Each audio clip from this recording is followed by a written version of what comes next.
যদি আপনাদের কাছে রেশন কার্ড থাকে, বিশেষ করে যদি আপনাদের কাছে এই দুই টাইপের রেশন কার্ড থাকে, তাহলে সেক্ষেত্রে বদলে যেতে চলেছে রেশনের সম্পূর্ণ নিয়ম। হ্যাঁ বন্ধুরা, এবার থেকে এমনটাও হতে পারে যে আপনারা রেশনে চাল এবং গম অর্থাৎ খাদ্যশস্য আগের থেকে অনেকটাই কম পেলেন। তো কেন এই নতুন নিয়মের পরিবর্তন হবে এবং কোন কোন ক্যাটাগরির রেশন কার্ড হোল্ডাররা সবথেকে বেশি ক্ষতিগ্রস্ত হতে চলেছেন এবং নতুন সিদ্ধান্তই বা কী রয়েছে কেন্দ্র সরকারের, সমস্ত কিছু জানার পূর্বে আপনাদের কাছে কোন ক্যাটাগরির রেশন কার্ড রয়েছে অবশ্যই কমেন্ট বক্সে জানাতে একদমই ভুলবেন না। দেখুন, এবার না রেশন গ্রাহকরা পরিবার পিছু নয়, এবার থেকে সদস্য পিছু খাদ্যশস্য পাবে। হ্যাঁ বন্ধুরা, দেখুন বলা হয়েছে যে সরকারি রেশনের উপরে নির্ভরশীল কোটি কোটি পরিবারের জন্য সামনে আসতে পারে এবার বড়সড় পরিবর্তন। বিশেষ করে অন্তর্দায় অন্ন যোজনার সুবিধাভোগীদের ক্ষেত্রে খাদ্যশস্য বন্টনের বর্তমান যে নিয়ম রয়েছে সেই নিয়মের এবার বড়সড় বদল আসতে চলেছে এবং নতুন যেই প্রস্তাবটি দেওয়া হয়েছে সেই প্রস্তাবটি যদি কার্যকর হয়ে যায় তাহলে সেক্ষেত্রে এই শ্রেণীর লোকেরা কিন্তু কিছুটা হলেও ক্ষতিগ্রস্ত হতে চলেছে। দেখুন, বর্তমানে কি ব্যবস্থা রয়েছে এবং পরিবর্তনের পরে কি ব্যবস্থা হবে, দুটার মধ্যে আমি কম্পেয়ার করে দেব। বর্তমানে অন্তর্দায় অন্ন যোজনার অধীনে প্রতিটি উপভোক্তাকে পরিবারকে প্রতি মাসে নির্দিষ্টভাবে 35 কেজি খাদ্যশস্য দেওয়া হয়।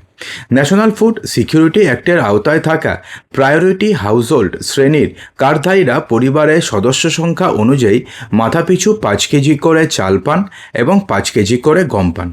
এবার এই ব্যবস্থাতে বড়সড় বদল আনার কথা ভাবছে কেন্দ্র সরকার। খসড়া যে প্রস্তাবটি করা হয়েছে, যদিও এই প্রস্তাব এখনও পর্যন্ত বাস্তবায়িত করা হয়নি, শুধুমাত্র প্রস্তাবটাকে খসড়া অবস্থাতে রাখা হয়েছে, অর্থাৎ ড্রাফটিং স্ট্যাটাসে রয়েছে।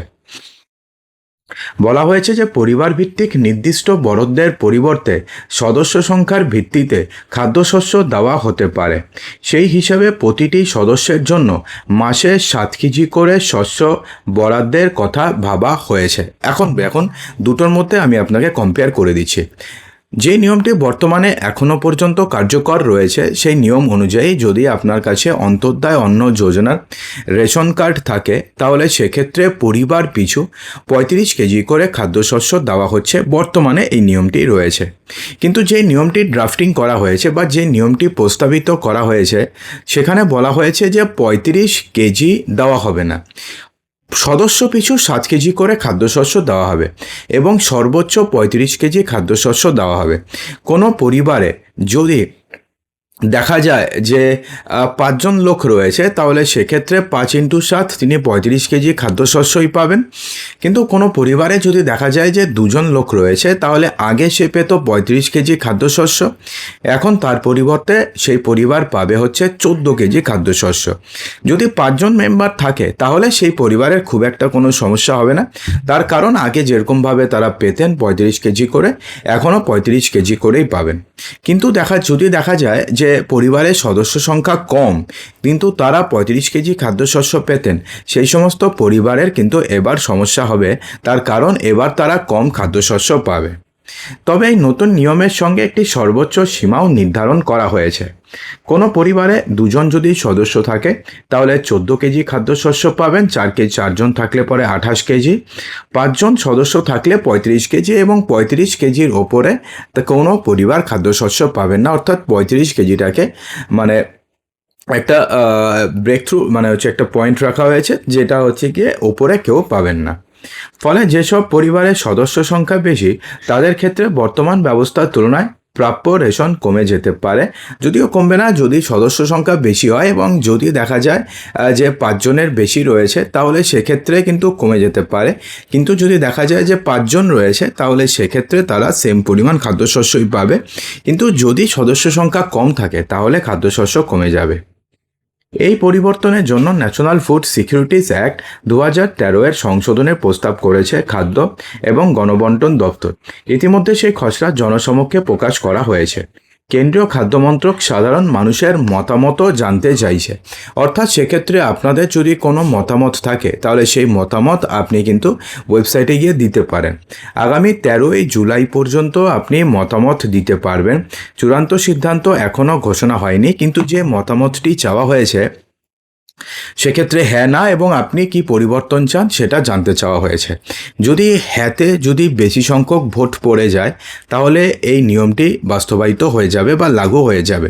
যদি নাতে বেশি ভোট পড়ে যায় তাহলে এই নিয়মটি লাগু হবে না এবং 13ই জুলাই পর্যন্ত সময় রয়েছে। সেক্ষেত্রে আপনি যদি ভোটাভোট করতে চান, অর্থাৎ ভোটাভুটি যদি আপনি করতে চান, তাহলে অবশ্যই 13ই জুলাইয়ের আগে এই ভোটাভুটি আপনি করে দেবেন। এবং যদি আপনি হ্যাঁ চান তাহলে আপনি হ্যাঁ লিখবেন। যদি আপনি না চান যে এই সমস্ত নিয়ম করা না হোক, আগের যে নিয়মটি বলবৎ ছিল সেটাই থাক, তাহলে সেক্ষেত্রে আপনি নাতে গিয়ে টিক করে দেবেন। এবং যদি তারপরে আপনি কোনো ইমপ্রুভমেন্ট চান তাহলে সেক্ষেত্রে ইমপ্রুভমেন্ট কী চান সেটাও আপনি লিখতে পারেন। ঠিক আছে, অর্থাৎ এই নিয়মটি এখনও পর্যন্ত লাগু হয়নি। এই নিয়মটি লাগু হওয়ার কথাবার্তা চলছে। যদি এই নিয়মটি লাগু হয়ে যায় তাহলে অন্তর্দায়, অন্ন যোজনার এবং পিএইচএইচ যে সমস্ত রেশন কার্ড হোল্ডাররা রয়েছেন তারা কিন্তু সাময়িকভাবে এবং কিছু ক্ষতিগ্রস্ত হবেন যদি তাদের সদস্য সংখ্যা কম থাকে। যদি তাদের সদস্য সংখ্যা 5 জন থাকে তাহলে সেক্ষেত্রে তাদের খুব একটা এফেক্ট পড়বে না। 5 জনের বেশি থাকলেও পড়বে না, কারণ পরিবার পিছু 35 কেজি করে আগে দেওয়া হতো। 5 জনের বেশি থাকলেও 35 কেজি পেতেন, 5 জনের কম থাকলেও 35 কেজি পেতেন। এবার 5 জনের বেশি থাকলেও 35 কেজি পাবেন, কিন্তু 5 জনের কম থাকলে পরে সেক্ষেত্রে আপনাদের খাদ্যশস্য প্রতি মাসে কমে যেতে পারে। তো বন্ধুরা, আশা করব যে ভিডিওটিতে আপনাদের সমস্ত কিছু সঠিকভাবে বোঝাতে পেরেছি। যদি ভিডিওটি ভালো লেগে থাকে তো লাইক করবেন, বন্ধুদের মাঝে প্রচুর শেয়ার করবেন, চ্যানেলটিকে সাবস্ক্রাইব অবশ্যই করবেন।